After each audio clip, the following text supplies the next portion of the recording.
नमस्कार, आप देख रहे हैं तथ्य भारत। मैं हूं आपके साथ अंजलि। बिहार के पूर्व मुख्यमंत्री जीतन राम मांझी का कहना है कि हर हाल में नीतीश कुमार विश्वास मत हासिल करेंगे, उन्हें 128 से ज्यादा मत प्राप्त होगी। वहीं पूर्व मुख्यमंत्री जीतन राम मांझी ने यह भी कहा कि मुझे एक रोटी से पेट नहीं भरता, मुझे 2 रोटी चाहिए।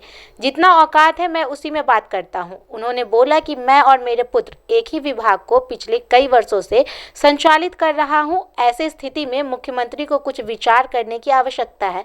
पूर्व मुख्यमंत्री जीतन राम मांझी ने एक बार फिर से 2 मंत्री पद की मांग की है। उन्होंने कहा कि ये घर की बात है, मुझे एक रोटी से पेट नहीं भरता, मैं 2 या 3 रोटी की मांग करूंगा। ये घर की बात है। घर में जो पहले ही मैंने कहा कि भाई हमको एक रोटी से पेट नहीं भरता तो हम 2-3 रोटी की मांग करेंगे। हम वही अपने नेता से मांग कर रहे हैं कि भाई आप हमको कम से कम 2 रोटी दीजिए।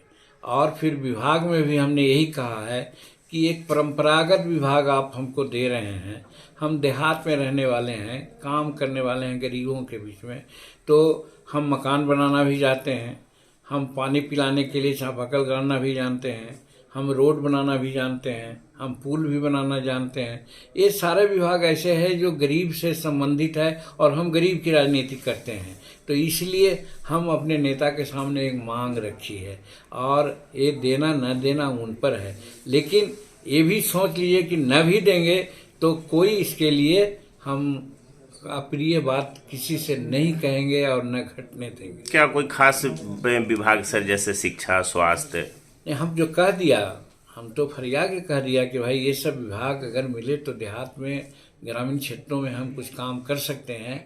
ऐसा विभाग अगर मिले तो अच्छा रहेगा। इशारों इशारों में जीतन राम मांझी ने यह स्पष्ट कर दिया है कि उनके बेटे संतोष कुमार सुमंत को दिया गया मंत्री पद से वह बहुत ज्यादा खुश नहीं है। ऐसे में उनकी मांग है कि उन्हें कोई दूसरा विभाग का मंत्री पद मिलना चाहिए। साथ ही साथ उन्होंने यह भी कहा कि आगामी 12 तारीख को एनडीए की सरकार का विधानसभा में फ्लोर टेस्ट होने जा रहा है। वही निश्चित रूप से सफल होगा, इसमें कहीं किसी को कोई किंतु परंतु का प्रश्न ही नहीं उठता। राजद और उनके सहयोगियों को लगता है कि मांझी जी ने 2 मंत्री पद मांगा है तो खेला इसी पर टिका हुआ है। ये बहुत गलत है। हम अपना घर है, हमारा मुखिया है, हमको अगर 2 रोटी से पेट नहीं भरता तो 3 रोटी मांगेंगे ही। तो इसमें लड़ाई कहाँ है? हम अपने घर को जला देंगे, हम बर्तन को फोड़ देंगे, वो कभी नहीं हो सकता। हम लोग सब एक साथ हैं। और दूसरी बात कि ये लोग जो बोलते हैं खेला का, तो जानते हैं देहात में हम लोग जानते हैं जो पहलवान पटका जाता है अखाड़ा में, वही बोलता है कचा अबरी हम पटक देंगे। तो वही ये लोग कर रहे हैं, अपने पटका गए हैं तो वही आशा स्वप्न रात में भी देखते होंगे कि हम अब पटक देंगे। तो वो सब उनका ख्याली पुलाव है।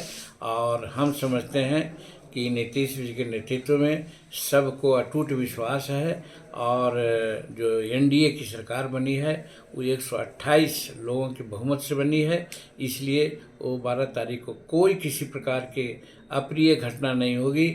हम लोग बहुत आसानी से कॉन्फिडेंस वोट सीख कर लें। ऐसी ही खबरों की जानकारी के लिए जुड़े रहें हमारे साथ और देखते रहें तथ्य भारत।